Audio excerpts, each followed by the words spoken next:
आज के FB live कार्यक्रम में पुनः स्वागत है।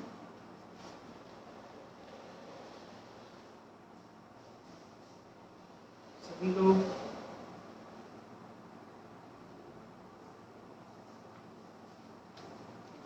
ऑनलाइन हो जाएं। प्रत्येक रविवार को 8 से 9 बजे के बीच यह कार्यक्रम चलता है। न्याय स्थापना के लिए न्याय के प्रचार का कार्यक्रम है। इसमें हम लोग न्याय के बारे में, उसके विशिष्ट मुद्दों पर चर्चा करते हैं ताकि लोगों को न्याय से संबंधित सही जानकारी प्राप्त हो सके और लोग न्यायप्रिय बन सकें। मनुष्य एक ऐसा प्राणी है जिसको न्याय प्रिय है। उसके बौद्धिक कारणों से वो उचित अनुचित हित अहित सम विषम सही गलत समझता है, लेकिन समझाने पर अपने आप से कोई भी मनुष्य काखा का भी नहीं समझ सकता। छोटी छोटी जानकारियां भी मनुष्य को जो भी प्राप्त होती हैं वो सब बाहर से प्राप्त होती हैं। स्वयं मनुष्य एक अज्ञानी जीव है, उसको सारी जानकारी सब बाहर से प्राप्त होती है। स्वयं से किसी को कुछ भी ज्ञान विज्ञान नहीं होता। जिनको बाहर से शिक्षण नहीं प्रदान किया गया है वो सभी चीज़ों में अकुशल है और अनजान है। प्रॉपर शिक्षा से जानकारी बढ़ती है और प्रशिक्षण से गुण कौशल की वृद्धि होती है। तो सभी लोग इस बात से बहुत सजग रहें कि आपकी बुद्धि में जब तक बाहर से कोई चीज़ का बोध नहीं दिया जाएगा तब तक स्वयं से कुछ नहीं हो सकता। इसलिए एक दूसरे को तमाम बातों की जानकारी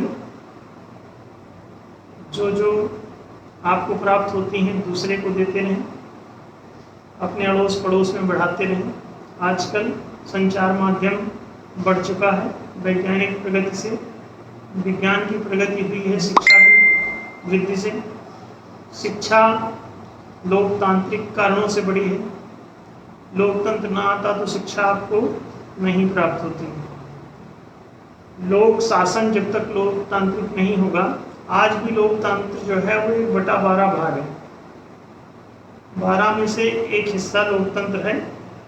12 मताधिकार में से केवल 1 मताधिकार आपको दुनिया में प्राप्त है।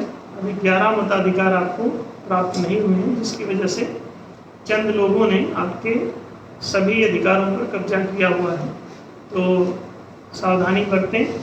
आप सब मनुष्य होकर भी गुलाम बनाए गए हैं और पहले प्रत्यक्ष रूप से गुलामी होती थी। प्रत्यक्ष गुलामी में आप सब जानते हैं कि लोगों को हथकड़ी बेड़ी से बांध करके रखा जाता था। प्राचीन काल में जब आप शिक्षा नहीं थी बिल्कुल, और अभी भी कई जगहों पे जहाँ शिक्षा पिछड़ी हुई है, लोकतंत्र अधिक नहीं है, वहाँ पर आज भी प्रत्यक्ष गुलामी, बंधुआ मजदूरी, लोगों को बांध के रखना और मार मार के उनसे काम कराना और उनके द्वारा किए गए श्रम का जो भाग है, वो उत्पादन है, उसका जो परिणाम है, उसको फसल है, उसको वे जो गुलाम बनाने वाले लोग हैं वे अपने पास रखते हैं और आपको रोजगार के साधनों से तोड़ दिया जाता है। तो आप मजबूरी में जीविकोपार्जन करने के लिए कहीं ना कहीं से आप अपनी रोटी जुटाने का प्रबंध करते हैं, या भीख मांगते हैं, या चोरी करते हैं, या नौकरी करते हैं, गुलाम बन जाते हैं। संसाधन का ना होना ही गुलामी का मूल कारण है। संसाधन को रोजगार कहते हैं। तो रोजगार माने होता है जीविका, अंग्रेजी में इसे एम्प्लॉयमेंट कहते हैं, संस्कृत में इसे जीविका कहते हैं, और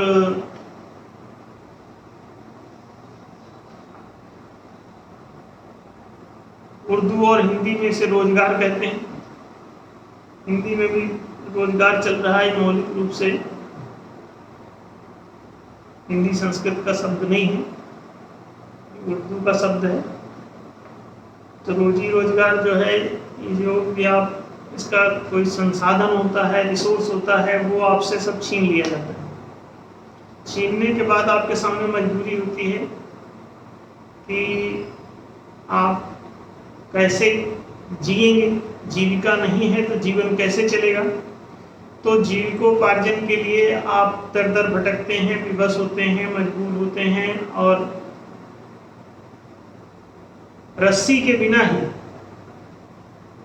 अपनी भूख और जरूरतों से बंद करके और उसी दिशा में घसीटे जाते हैं। वे लोग आपकी मजबूरियों को मानसिक रूप से वो समझ लेते हैं कि अब स्थूल रस्सी की जरूरत नहीं है, सांकलों की जरूरत नहीं है, बंधनों की जरूरत नहीं है। अब इनके मानसिक रूप से भी इनको उनकी मजबूरियों को पकड़ करके और उसके जरिए घसीटा जा सकता है। तो 5% लोग, जैसे कि कोई एक पेन होता है, पेन किसी के पास है,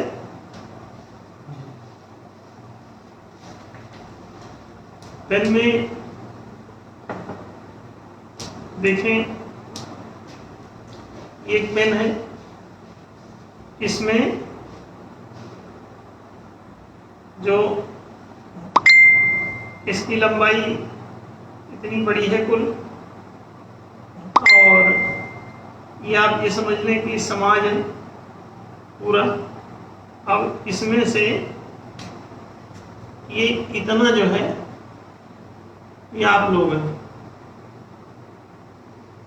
इतना भाग किसका है, ये आप लोगों का।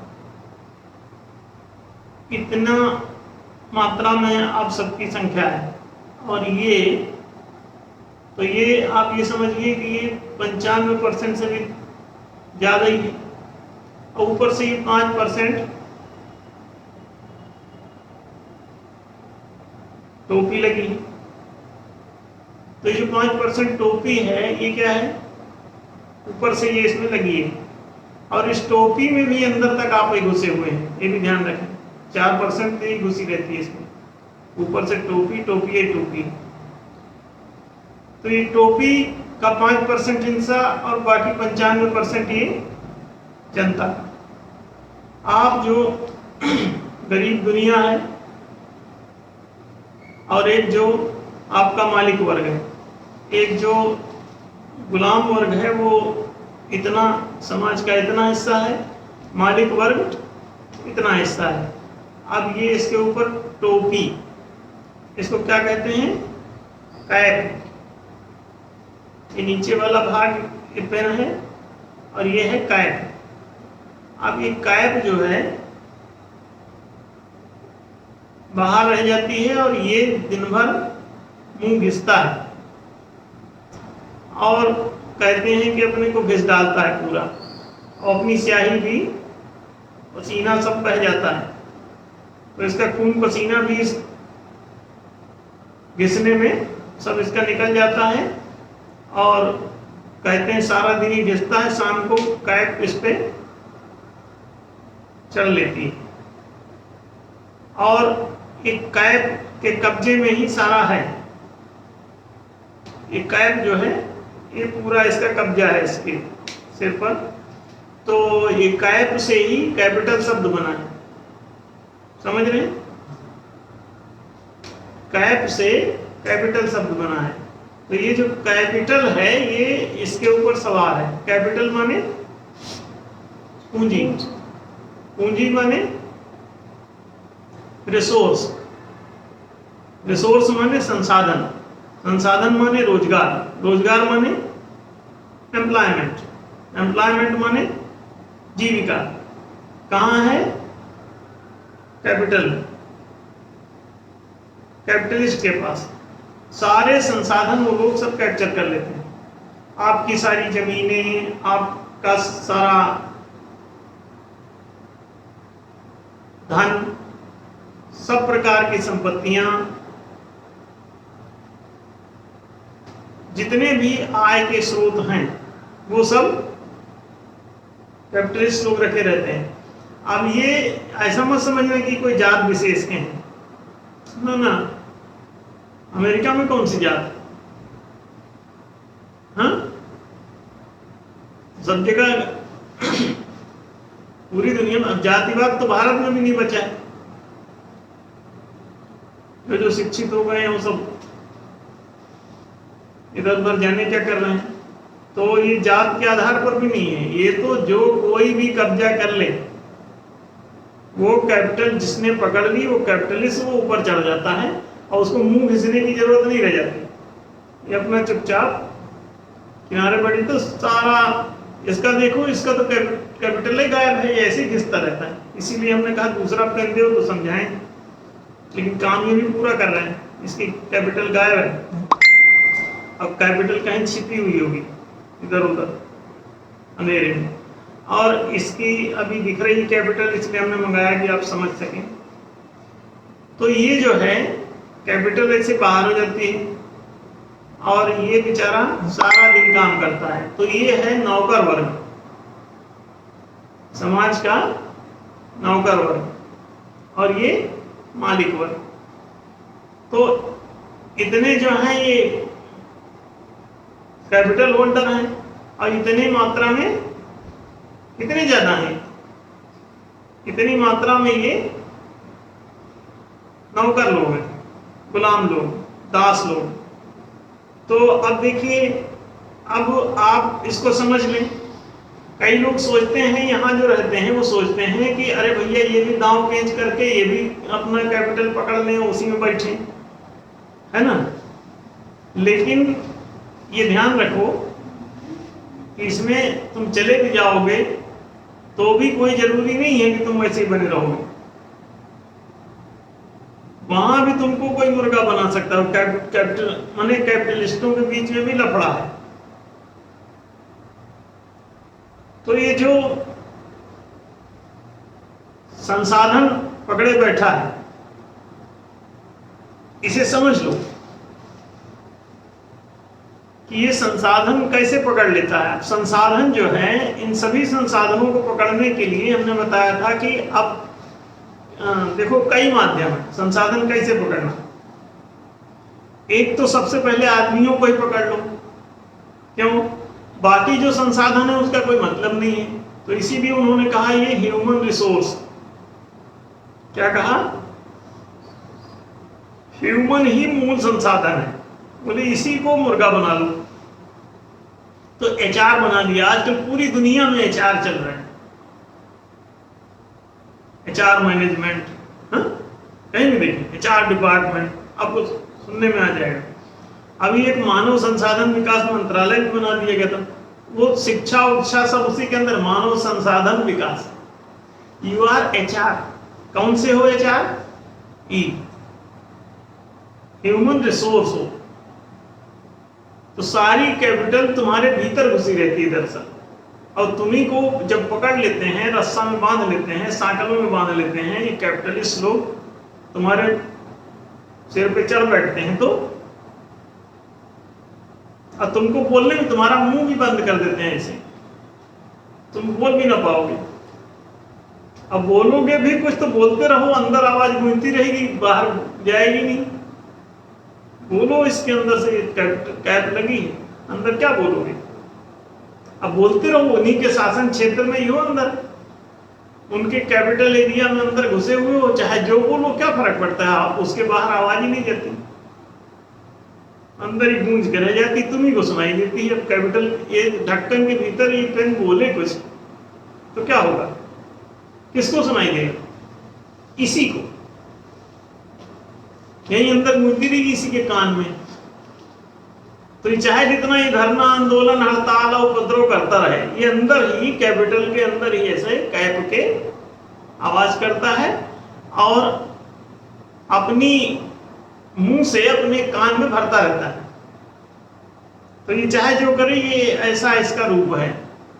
तो अब आप इसे भली भांति समझ सकते हैं कि इसमें से निकल के नीचे वाले से आप सोचेंगे कि हम ढक्कन में घुस जाएं और ढक्कन हो जाएं, तो ढक्कन होके भी आपको कोई लाभ नहीं होगा।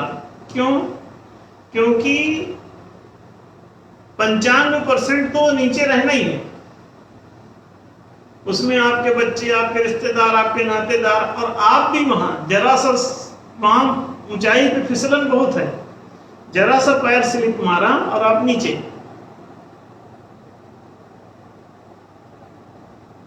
अभी कहीं हम देख रहे थे एक न्यूज की, रोनाल्डो ने उसका कोका कोला वालों का बोतल, वो जो प्रेस कॉन्फ्रेंस होती है उसमें टेबल पे रखते हैं, तो कोका कोला वालों की बोतल को उठा के उसने इधर नीचे रख दिया और पानी का बाटल लेकर रख लिया और प्रेस कॉन्फ्रेंस चलती रही। वो इतना केवल किया ना, और न कोई बात न कुछ चीज। और जानते हैं क्या हुआ? कोका कोला कंपनी के 30,000 करोड़ रुपए गायब हुए। क्या हुआ समझ गए? 16% मार्केट गिर गया। रोनाल्डो कौन है?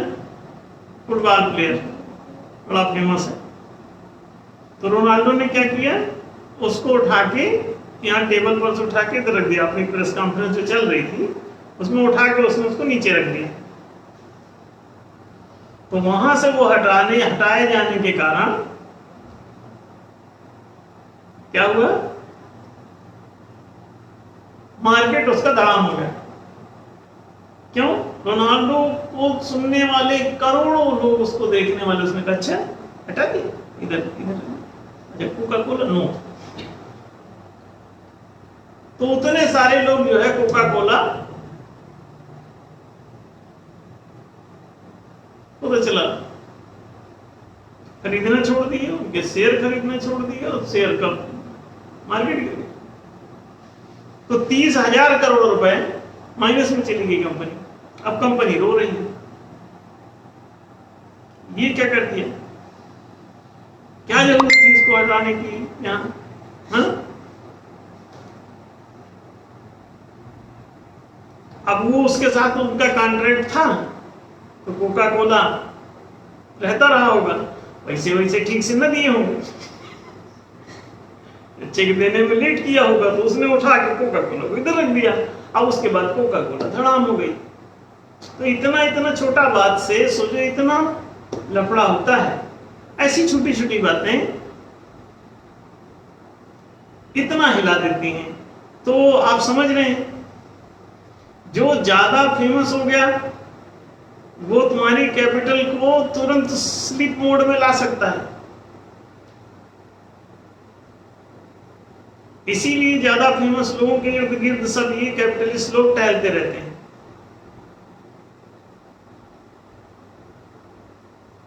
समझ रहे हैं? और वो सभी लोग मिल करके ही उनको बढ़ाते रहते हैं, ऊपर के लोग। उनके इसमें 5% तो दिखाई देता है, लेकिन इसमें 4% यही लोग घुसे हैं इसमें, तभी कैपिटल जो है कैप। नहीं तो अगर मान लो ये 4% इसमें घुसे ना हो तो ये कैप जो है ये गिर जाएगी। मान लो ये ऐसे हो तो इसमें ना घुसा हो तो ये जो है ये ऐसे लुढ़क जाएगी। तो ये घुसे रहेंगे तभी। घर का बेटी ही लंका ढाता है। ये 95% के कुछ आदमी इसमें घुसे रहते हैं। तो कुछ आप लोगों की चाटुकारिता के चक्कर में या आप उनका डंडा झंडा, जो आपके समर्थक है उनको सबको गुलाम बनाए रखने में आप उनका कोका कोला का विज्ञापन करते हैं और 10 पैसे का कोका कोला 10 रुपए में उनको बेचवाते हैं। तो अब देखिए, ये जो समस्याएं हैं पूरी दुनिया में, छोटी छोटी टैबलेट्स 10-10 पैसे भी लागत नहीं है, कई कई टैबलेट्स तो ऐसी हैं जिनकी 5 पैसा भी लागत नहीं, 2 पैसा भी लागत नहीं, बहुत सस्ती है। और वो भी आपको कोई टैबलेट 20 रुपए की, कोई टैबलेट 40 रुपए की, कोई टैबलेट 50 की, कोई 100 की, कोई 200 की, हा? हजारों में भी हैं। और उनकी जो कहो 2000 की बेच रहे हैं, उसकी लागत 2 रुपए भी ना हो। अभी जैसे मान लो कि कोई वैक्सीन लग रही हो किसी को, अब पता चला वैक्सीन की कोई कीमत ओरिजिनल जब झांकने जाए तो पता चला कि वो 5 रुपए की है ओरिजिनली, अब वो लग रही है पता चला लोगों को 500 रुपए में, ब्लैक में तो 15-15 हजार में भी लोग बेच रहे, लगा रहे, और भी महंगी बेच रहे, लगा रहे, कई कई लोग 60-60 हजार में भी हमने सुना बेच डाले। तो अब आता देखो, अब खबरें तो आप लोग देख ही रहे होंगे टीवी पे, तो ये सब खबरें आ रही। अब जो 5 रुपए का सामान है वो इतना महंगा, 2 रुपए का सामान इतना महंगा कब होता है? जब दूसरा आदमी पैरेलल बगल में सेम ही वही चीज ना बना रहा हो। तो मोनोपोली के द्वारा, अब आप समझ गए मोनोपोली क्या है, कि आजू बाजू में दूसरों को नहीं बनाने देंगे। इतना पर करना होता है कि ओपन मार्केट रहना चाहिए। कोई भी आदमी जो कोई दवा बना रहा है दूसरी कंपनी नहीं, लाइसेंसिंग प्रणाली ले आते हैं। लाइसेंस की क्या जरूरत है? आप सोचना कभी कि सरकारें लाइसेंस क्यों देती हैं? दारू का लाइसेंस, हाँ? एक तरफ उसको बताते हैं कि गलत भी है, दूसरी तरफ लाइसेंसिंग प्रणाली मतलब सरकारी तल पे बनाया भी जा रहा है। तो ये सब आप जब देखोगे वास्तविकता, तो वास्तव में मामला कुछ और ही है। मोनोपोली करने के लिए ये सब प्रकार की लाइसेंसिंग प्रणाली अपनाई जाती है। लाइसेंसिंग की क्या जरूरत है? जिसको जिसको शराब बनानी है दिन भर बनाओ, हर घर में बनाओ। सरकार को कोई किल्लत है? सरकार क्वालिटी टेस्ट करना है तो क्वालिटी टेस्ट तुम कर लो, क्वालिटी सही बननी चाहिए। तो तुम अगर क्वालिटी वाले हो तो क्वालिटी उसमें A certificate, B certificate, C certificate बंद मत करो। खराब क्वालिटी को भी बंद नहीं कर सकते आप उसको सी ग्रेड घोषित कर दो, उससे ऊंची बी ग्रेड, उससे ऊंची ए ग्रेड, हर एक को ग्रेडेशन दे दो। समाज में 3 प्रकार के लोग होते हैं, अधम किस्म के, मध्यम किस्म के और उच्च किस्म के। तो माने बुरे लोग और मध्यम किस्म के लोग और अच्छे लोग, 3 प्रकार के हुए। माने तामसिक और राजसिक और सात्विक, तो तमोगुणी, रजोगुणी और सतोगुणी। तो ये 3 प्रकार के लोग हमेशा दुनिया में रहते हैं। तो 3 प्रकार का माल भी चाहिए। तो एबीसी एबीसी करते रहो। टीवी के चैनल भी बनते हैं तो उसको भी 3 प्रकार का बनाओ, एबीसी कर दो। कोई फिल्म बनती है, एबीसी सर्टिफिकेट दो। आप उसमें रोक छेक क्यों लगाते हो? लाइसेंस देते हो कि लाइसेंस किसी को दोगे बनाने का, किसी को नहीं दोगे। किसी को शराब बनाने का लाइसेंस दोगे, किसी को नहीं दोगे। किसी को पेन बनाने का लाइसेंस दोगे, किसी को नहीं दोगे। किसी को वेश्यालय चलाने का लाइसेंस दोगे और किसी को नहीं दोगे। किसी को कैसीनो माने जुआ घर चलाने का लाइसेंस दे रहे हो, किसी को नहीं दे रहे हो। तो जो भी देना है भला बुरा, वो लाइसेंस की क्या जरूरत है? अरे भाई, आप किसी को किराने की दुकान का लाइसेंस दोगे, किसी को नहीं दोगे। किसी को पेट्रोल का लाइसेंस दोगे, किसी को नहीं दोगे। तो क्या होगा पेट्रोल का?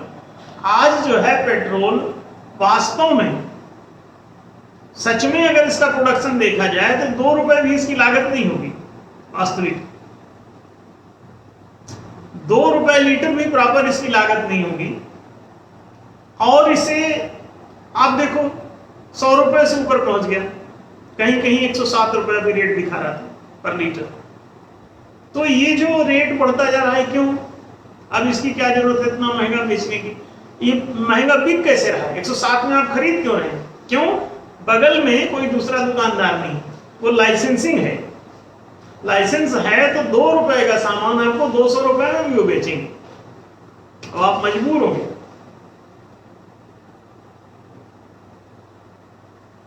अब जैसे मान लीजिए कि बिजली की गाड़ियां हैं, लाइसेंस ही नहीं दिया जा रहा है कि लोग आप खुला लाइसेंस जिसको बनाना बनाओ। चीन में खुला हो गया था तो घर घर गाड़ियां बन रही थी, सब जब पूरे देश में बिजली वाली वाहन फैल गए। यहाँ लाइसेंस किए ताकि खुल ना जाए, और खुल जाएगा तो सब बिजली के वाहन दौड़ने लगेंगे। तो ये जो पेट्रोल में माल काट रहे हैं बदमाश लोग, इनका क्या होगा? इनके यहाँ जो हजारों करोड़ रोज टपक रहे हैं, ये कहां से आएंगे? समझिए बात। ये सब सोचा समझा है भैया। आप लोग पूरी तरह से कैप्चर्ड हैं, आप लोग पूरी तरह से गुलाम हैं, इसे समझिए। और ये गुलामी आपकी अनादिकाल से अनंत काल तक चलती रहेगी अगर आप नहीं समझें। अगर आप पशु हैं, जीव मात्र हैं, तो पशु माने होता है पाशबद्धा इति पशु। जो पाशबद्ध माने, पास माने होता है रस्सी, तो रस्सी से जो बंधा हुआ है, घसीटा जा रहा है, बंधनों से बांध करके जो गुलाम बनाया जा चुका है, बंधुआ मजदूर हो गया है, नौकर हो गया, गुलाम हो गया, दास हो गया, वो कैसे बचेगा? सबसे बड़ी बात तो यह है कि उसको यही पता नहीं है कि कोई रस्सी से वो बंधा हुआ है गुलामी की। नौकरी.com की रस्सी है, उसको बांधे हुए है, और वो बताता भी है कि नौकरी लग गई। सर नौकरी कितनी नौकरी देंगे? नौकर बना लीजिए, नौकर बना लीजिए। आप नौकरी के लिए सर्वत्र कितने बेचैन हैं?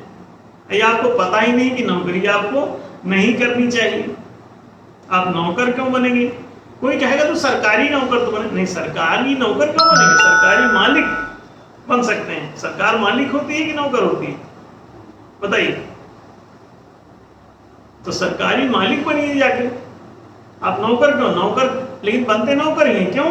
वहां पर जो राजकोष आदि है वो 5% लोगों के कब्जे में है, कैपिटलिस्ट के, और 95% आदमी सिर्फ इनके नीचे अपना मुंह छिपा के ऐसे घुसा रहना, यही इसकी किस्मत हो गई।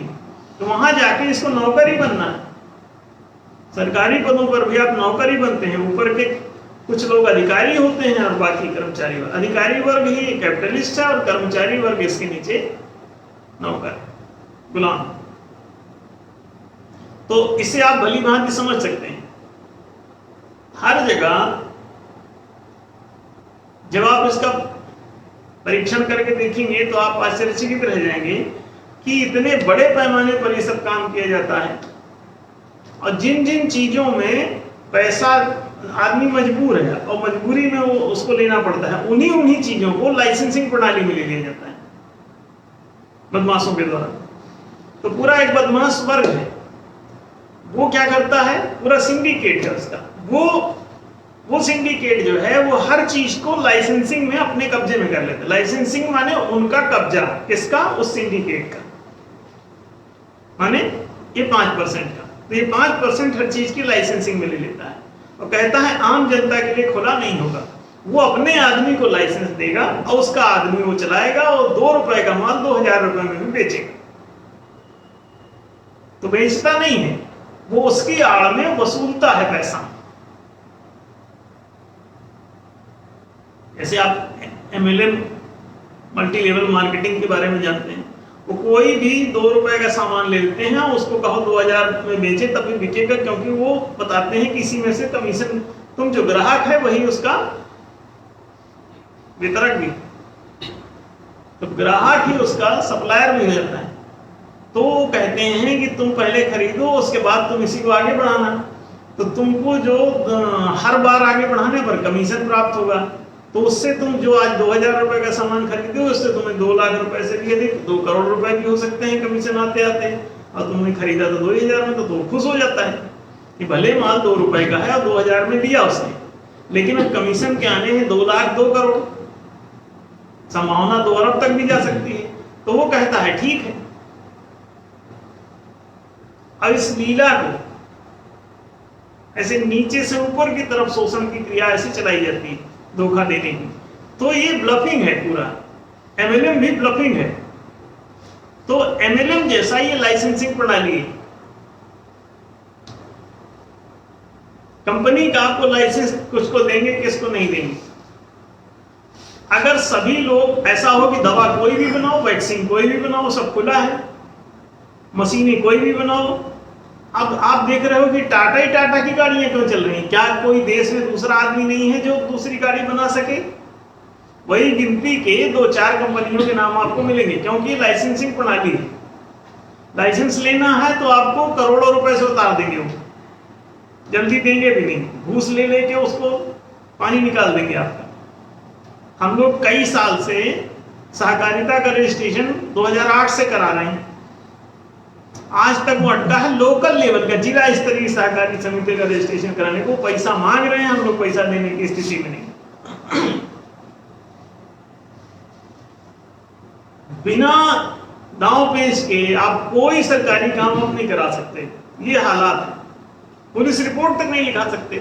तो ऊपर कैपिटलिस्ट है, उसने एक एमएलएम सिस्टम बना रखा है, तो उससे छोटा, फिर उससे छोटा, फिर उससे छोटा, स्टेप वाइज ऐसे कमीशन सेट है सबके। और हर विभाग का यही हाल है। तो ऐसी स्थिति में एक शोषक वर्ग है, हर जगह लाइसेंसिंग प्रणाली है, तो हर विभाग अब बिना पैसा दिए कोई लाइसेंस मिल सकता है क्या? तो चलिए भैया, हमारे तमाम लोग हैं, इनको किसी को भी जरा पेट्रोल का लाइसेंस दिलवाइए, आपको पता चल जाएगा कि हाँ, फाइल जिंदगी भर टहलते टहलते आपके बाल पक जाएंगे और शमशान घाट पहुंच जाएंगे। और ज्यादा जिद करेंगे तो कोई पहुंचा देगा शमशान घाट। क्यों? अगर उनसे लड़ने जाओगे तो रक्त बीज है, उनको मारोगे भी तो उनका रक्त जमीन में गिरता है, और जमीन में गिरने से वो रक्त बीज हैं। ऐसे अनेक प्रकार के बदमाश खड़े हो जाते हैं। तो इनको मारना इनका समाधान नहीं, इनसे लड़ना इनका समाधान नहीं है। अगर अभी तक आप लोग यही किए हो, अंग्रेजों भारत छोड़ो आंदोलन चला रहे हो, अब आपको ये पता नहीं था कि वो तो कमीशन सिस्टम है, एमएलएम सिस्टम है।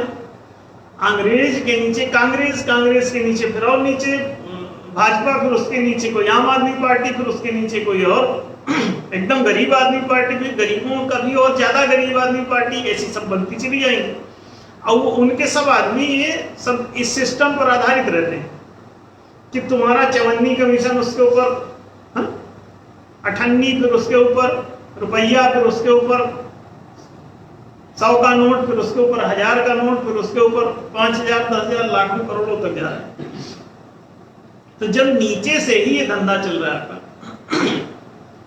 तो ऊपर के लोग आपको सेट कर लेते हैं ऐसा, और कहते हैं चोरी में तुम भी सहभागी हो जाओ तो तुम भी आवाज नहीं उठाओगे। इस तरह से पूरा शांति बनी रहती। जो आंदोलन करने जाता है उसको भी हवाई जहाज भेज दिया जाता है कि तुम ज्यादा उचक रहे हो तो हवाई जहाज ले लो, अच्छा और ज्यादा उचक रहे हो तो तुम भी उसी गैंग में आ जाओ। ज्यादा आंदोलन किया तो वो भी उसी में चले गए, उन्हीं के साथ भर्ती हो गए। जैसे आप देख ही रहे हैं अभी केजरीवाल एंड कंपनी, जिन राजनेताओं को तखत पे चढ़ने मंच पे नहीं देते थे, आज उन्हीं के साथ पूरी सांठगांठ में बैठे हो, मस्ती से चल रहे। अब कहां गया भ्रष्टाचार और कहां गया जन लोकपाल? किसी की चर्चा है कहीं? कहां गया चार्टर ऑफ सिटीजन चार्टर? है कहीं पता? जो ये सब घोषित किए गए थे, कहां गया right to be call? There is no discussion, there is no मुद्दा, बात खत्म। अब वो भी तुमको सस्ती बिजली देंगे, अच्छी शिक्षा देंगे, वो बोलने लगे। शैक्षिक न्याय नहीं करेंगे कि सबको निःशुल्क शिक्षा की बात करें, वो कहेंगे अच्छी शिक्षा देंगे, नहीं सच्ची शिक्षा देंगे, न्यायोचित शिक्षा चाहिए। अच्छी नहीं, अच्छी का मतलब है कि जो 5% लोग शिक्षा प्राप्त कर रहे थे उन्हीं के स्कूलों में पहले पंखा लगा था, एसी लगा दो। पहले टाट पे बैठते थे, अब उन्हीं के लिए सीट बना दो। और जिनको 95% को नहीं मिल रही है उनको जो कहते हैं रहने दो। समझ गए? तो कितनी चतुराई से 95% का खून किया जाता है, ये आप पूरी बात देखो। ऐसे मूल बात रहती है रिसोर्स की। तो कोई अगर आपको कोई अधिकार भी देने की बात करेगा तो ज्यादा से ज्यादा शिक्षा दे देंगे, अच्छा कहेगा, अच्छी शिक्षा दे देंगे, लेकिन ये कभी नहीं कहेगा कि इनको रोजगार के साधन देंगे। अगर रोजगार की बात करने के लिए उसको मजबूर करोगे तो कहेगा ठीक है नौकरी देंगे, 2 करोड़ नौकरी। एक पार्टी बोल के आपको वोट ले गई, 2 करोड़ नौकरी देंगे, मतलब रोजगार नहीं देंगे, नौकरी देंगे। फिर दूसरी पार्टी ने कहा बिहार में, स्टेट में कि 10 लाख नौकरी देंगे। वो ये नहीं कहते कभी कि रिसोर्स देंगे, रोजगार देंगे। वो रोजगार नहीं, अगर रोजगार शब्द भी बोलेंगे तो नौकरी के अर्थ में ही बोलेंगे, रिसोर्स के अर्थ में नहीं, संसाधन के अर्थ में नहीं। जबकि रोजगार माने संसाधन होता है, संसाधन माने रिसोर्स, रिसोर्स माने आय स्रोत। आय स्रोत चाहिए, नौकरी नहीं चाहिए। किसानों का आय स्रोत है जमीन, कृषि भूमि, अधिकांश किसान भूमि। अब देखिए कितना बढ़िया नजारा है। अब किसानों को बोले सब्सिडी दी जाएगी, तो सब्सिडी किसको मिलेगी? जब जमीनें नहीं, जमीन जिसके पास है उसको मिले। तो जमीन कौन रखे है? ये कैपिटलिस्ट। तो सब्सिडी किसे मिलेगी? किस गरीब को? ये जो भूपति है। तो अंधा बांटे रेवड़ी, अब खुद से खुद को दे, दाएं से बांटे फिरे और बाएं से धर ले। दाएं से बांटता है, बाएं से जेब में रखता रहता है।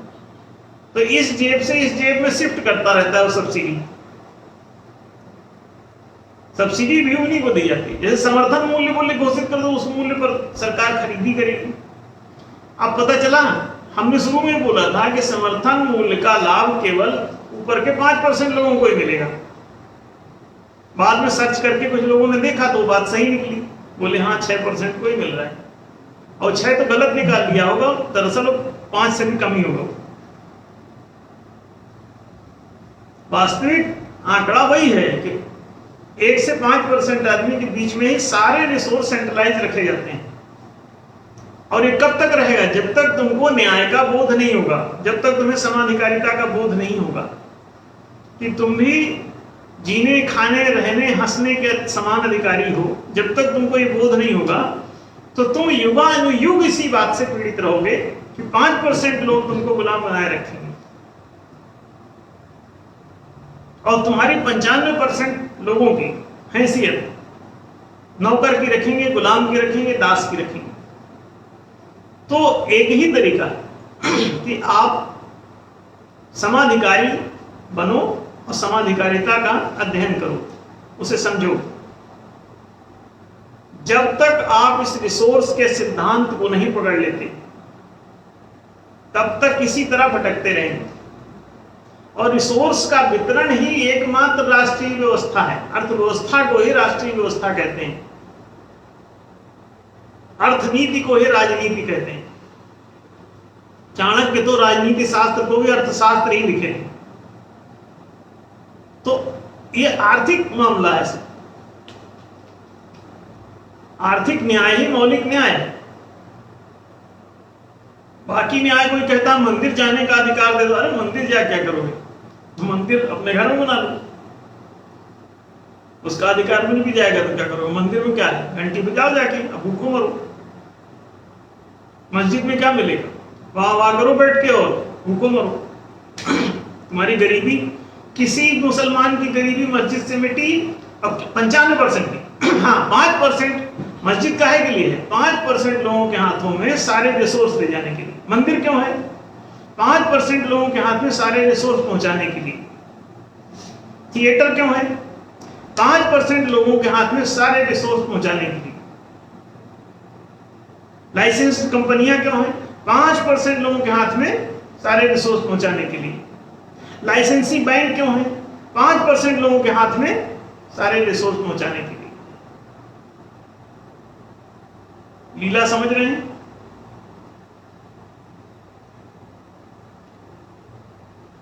बड़े बड़े खेल आयोजन क्यों है? 5% लोगों के हाथ में 95% का रिसोर्स खींच के ले जाने के लिए। रिजर्व बैंक क्यों स्थापित है? 5% लोगों के हाथ में 95% आदमियों का सारा रिसोर्स खींच के पहुंचाने के लिए, आपकी सारी जेबों को खाली करके उनके जेब में डालने के लिए। एक सूत्री कार्यक्रम। सारी राजनीति क्यों है? सारी राजनीतिक दल क्यों है? पूरी दुनिया के राजनीतिक दल, भारत के ही नहीं, all over the world, everywhere the 5% people are sucking the blood of 95% people.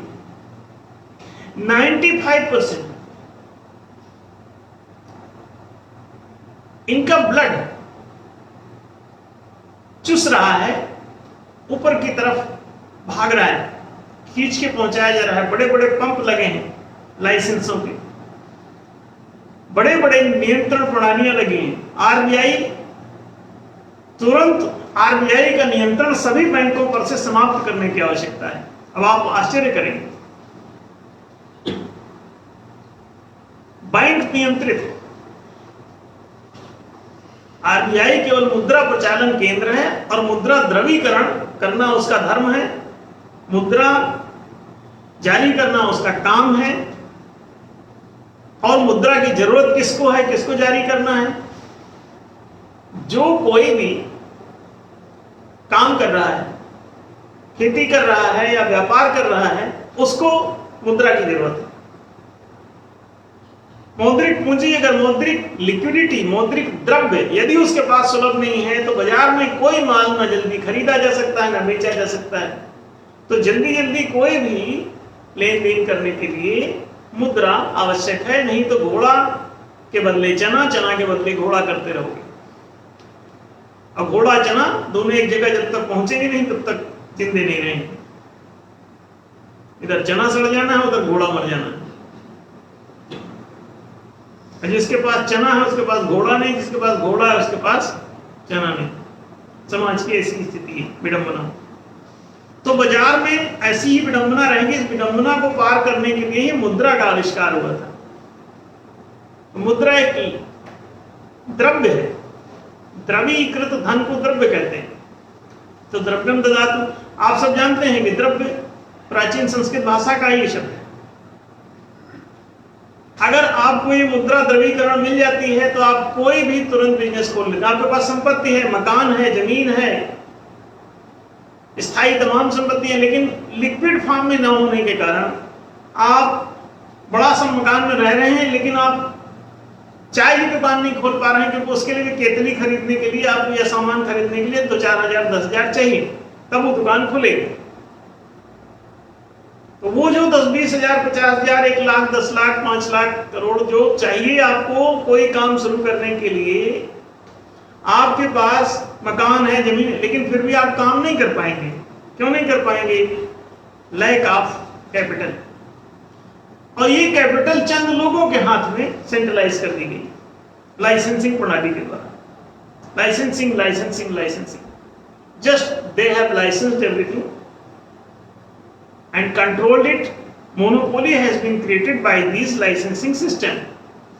So this licensing system must be removed from all over the world. Every country should remove it. Licensing प्रणाली, किसी चीज के licence की क्या जरूरत?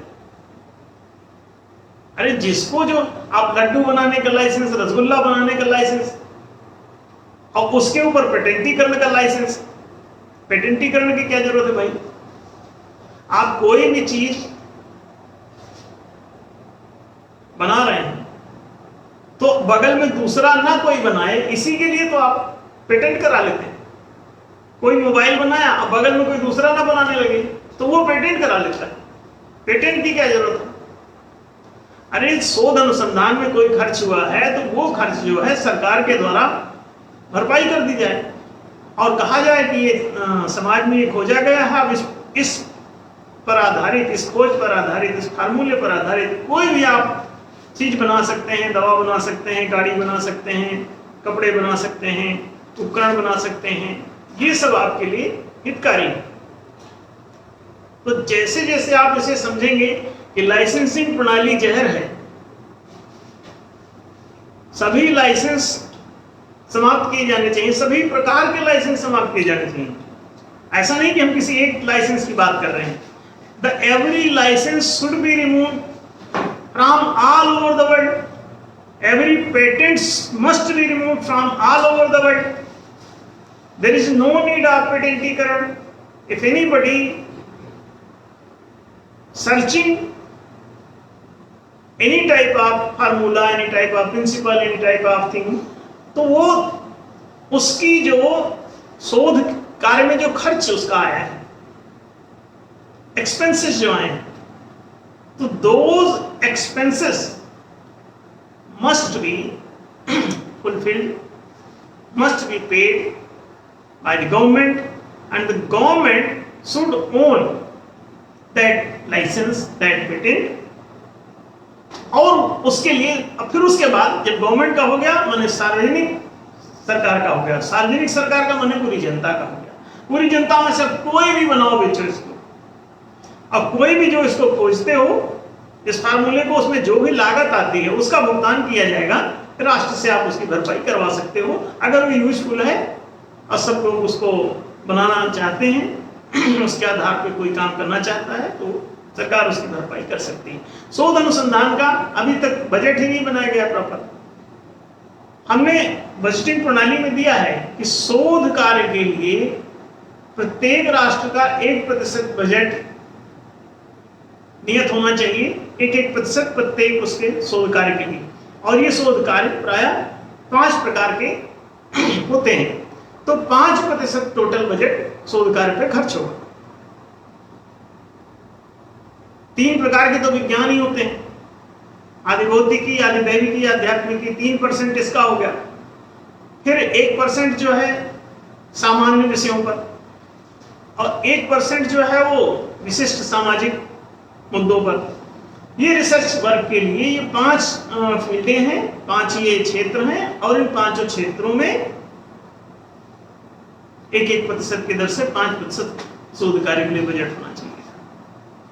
तो ये शोध कार्य जो भी हो रहे हैं उनका सबका पेमेंट ऐसा हो जाना चाहिए, तो उस पर आने वाले खर्च का, और जो शोध कार्य में रत है उनका पेमेंट भी सरकार दे सकती है।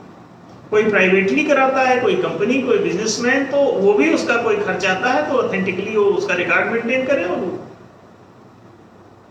उस खर्च की भरपाई की जा सकती है सरकार के द्वारा। और वो पेटेंट सार्वजनिक हो जाएगा तो सभी लोग उस पर बना सकें। कोई रसगुल्ला विशेष बनाया, फिर पेटेंट करा लिया, दूसरा कोई बना के बेच ही नहीं पाएगा, तो उसका रसगुल्ला ही, अब 1 रुपए का रसगुल्ला वो 1000 में बेचेगा और अनावश्यक दौलत इकट्ठी करता चला जाएगा समाज में। तो आप इसे समझ लें ठीक से कि लाइसेंसिंग प्रणाली कितनी खतरनाक है। ये 5% लोगों के पास सारी कैपिटल पहुंचा देगा। लाइसेंसिंग प्रणाली इसीलिए वो लोग अपनाते हैं, जानबूझ के अपनाते हैं। कोई लाइसेंस की जरूरत नहीं है। और प्रोडक्शन, अरे बोले तो सब लोग उटपटांग बना के बेचने लगेंगे, तो नहीं। ABC ग्रेडेशन आप दीजिए। सरकारी एक विभाग हो, कोई भी प्रोडक्शन होता है उसकी जांच करे और उसको रोके भी ना कि तुम्हारा खराब है, तुम बाजार में बेच नहीं सकते। नहीं, तुम्हारा खराब है तो C ग्रेड का है माल, मध्यम दर्जे का है तो B ग्रेड का माल है, उच्च कोटि का है, बहुत स्वास्थ्यवर्धक है, बहुत सुखद है, बहुत बढ़िया है, कोई उसमें खतरा नहीं है, तो A ग्रेड का माल है। अब ये ABC रख के तीनों बेचो। सरकार के द्वारा ABC मिल जाएगा, ABC का उसमें चिन्ह लगा रहना चाहिए, बेचते रहो। अब जब ऐसे बेचोगे तो क्या होगा, बाजार सबके लिए खुल जाएगा। अब कोई माल महंगा नहीं बिक पाएगा। 2 रुपए वाली दवा ज्यादा से ज्यादा 2 रुपए 20 पैसे की बिक पाएगी। और आगे तो ऐसा हो जाएगा कि जितना लागत है उतने में ही बिकेगी। जितनी लागत उसमें श्रम लागत जितनी है, पूंजी लागत जितनी है, दूसरी लागतें जितनी हैं, उतना ही टोटल में लोग उसको बेचने के लिए तैयार बैठे मिलेंगे। कहेंगे हमको क्या करना, यही तो बस इतना होगा, श्रम का श्रम सब निकल आया, पूंजी जितनी लगाई थी वो निकल गई, और जो दूसरा जो बिजली का बिल आदि था वो पे कर दिया, अब क्या बचा। तो इसी लागत पर इसको बेचना पड़ेगा, इसी लागत में मगल भी बेच रहा है। अब ये सब आराम, अब उसमें सिर्फ ये रहेगा कि थोड़ा अच्छी क्वालिटी का जिसका रहेगा उसका ज्यादा बिकेगा, देख लो। तो क्वालिटी पे आ जाएगा, अभी जो पैसे पे कंपटीशन है वो क्वालिटी पे कंपटीशन पलट जाएगा, उधर चला जाएगा, लुढ़क जाएगा मामला, दूसरी तरफ चला जाएगा। तो क्वालिटी ऊंची होने लगी बाजार में, अच्छी क्वालिटी का माल बना के जो बेचेगा उसका ज्यादा बिकेगा। और चिंता न करो, हर कैटेगरी का माल जैसा भी बना पाओगे सबको खरीदने वाले लोग रहेंगे, बस थोड़ा सा लोअर रेट पे लेंगे, सस्ता बेचना पड़ेगा तो उसको लेंगे। तो ये समझो, लाइसेंसिंग प्रणाली हटाते ही, और लाइसेंसिंग प्रणाली सरकार जो बनाए बैठी, और ये भी लाइसेंसिंग ही है कि आरबीआई ने जो रेपो रेट लगाया ये भी एक लाइसेंसिंग ही है। तो पहला लाइसेंस तो आपके उन्होंने कैपिटल पर ही लगा दिया कि सबको नहीं मिलेगी, केवल कुछ गिने चुने लोग, कोई विजय माल्या, कोई अडानी, कोई अंबानी, कोई ऐसे लोगों को कैपिटल मिलेगी। और जरा उठा के रिकॉर्ड देख लो कि अपने देश की मैक्सिमम बैंक में जमा हुई कैपिटल किसको जारी की गई। आप हंस के लोटपोट हो जाओ अपने कंट्री का हाल देखिए, अब बाकी कंट्रीज का देखोगे तो। और एक बात और बता दें, आने वाले समय में आप राष्ट्र राष्ट्र करते हो, कहीं कोई राष्ट्र नहीं बचेगा।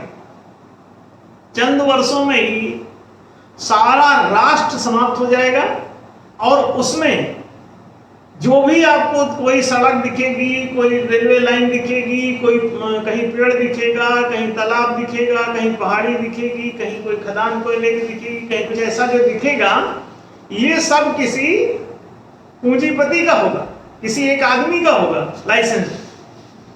और राष्ट्र तुम ढूंढते रह जाओगे कि राष्ट्र कहां से शुरू हुआ और कहां खत्म हो गया। Everything will be owned by 1 to 5% people, and the national will get exhausted.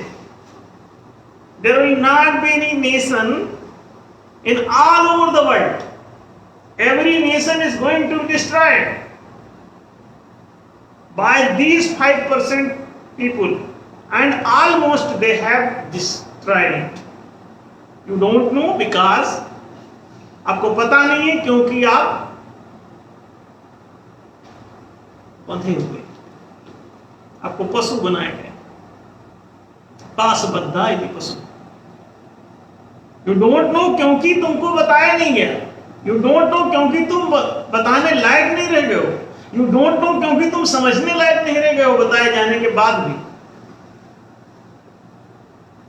कबूतरों को कोई जाके बता भी दे कि दाना मत चुगना, उस पर जाल है, तो वो हंसेंगे, देखो दाना नहीं चुगने दे रहा, जाल वाले की तरफ कूद जाएंगे,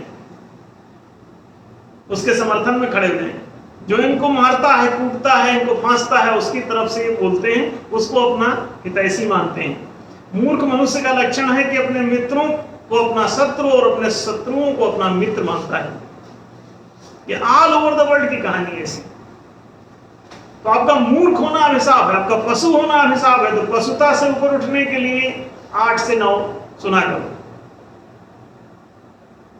आपको पशुता से ऊपर उठने के लिए ये 8 से 9 का प्रोग्राम अटेंड करना चाहिए। इसमें बहुत सी जानकारी है, और हमारी लिखी हुई पुस्तकें भी पढ़ा करो, मौका मिल जाए तो पशुता से ऊपर उठ जाओ। हमारी लिखी हुई पुस्तकें आपको आपके जीवन को बदल के रख देंगी। सैकड़ों पुस्तकें हमारी लिखी हुई उपलब्ध हैं, ज्ञानार्जन करो। आपको भाषा के तल पे ही तोड़ दिया गया, हमने भाषा भी दूसरी बना दी, एकदम सिंपल सरल। उसे भी पढ़ करके आप अपने व्यक्तित्व को उन्नत कर सकते हो। नहीं तो उन मालिकों के द्वारा बनाई गई भाषाओं में फंस करके तुम कुचल दिए जाओगे, तुम्हारे जमीर को मार दिया जाएगा, तुम्हारी किस्मत को जूतों के तले दबा दिया जाएगा, तुम्हारे पूरे व्यक्तित्व को चौपट करके ही तुम्हारे ऊपर वो अपना टोपी लगाते हैं। और कोई दूसरा उपाय नहीं है उनके सामने, तुमको चौपट किए बिना। और वो ऐसा नहीं है कि कहीं बाहर के लोग हैं, तुम्हारा ही कोई भाई हो सकता है सगा। ये 5% में ये कैद पकड़ा हुआ, ये तुम्हारा ही कोई पड़ोसी हो सकता है, तुम्हारे घर का, तुम्हारा बच्चा, तुम्हारा पिता, तुम्हारा भाई, तुम्हारा मामा, तुम्हारा चाचा, तुम्हारा ताऊ, तुम्हारा पूर्वज, तुम्हारा अंशज, तुम्हारा वंशज, तुम्हारा अग्रज, तुम्हारा पूर्वज, ये कोई भी हो सकता है। Everywhere they are sitting. तो इससे सावधान रहो। ज्ञान मात्र ही आपका उद्धार कर सकता है, और ज्ञान होगा आपकी बुद्धि से, बुद्धि होगी आपके अध्ययन से, आपकी शिक्षा से। तो ये सब चीजें, सबसे पहले तो बौद्धिक विकास करो। गांधी जी से पूछा किसी ने कि आपको आजादी में इतना समय क्यों लगा, तो उन्होंने कहा कि देश के लोगों को यही पता नहीं है कि वो गुलाम है, बीमार को यही पता नहीं है कि वो बीमार है, तो डॉक्टर भी क्या इलाज कर लेंगे उसका।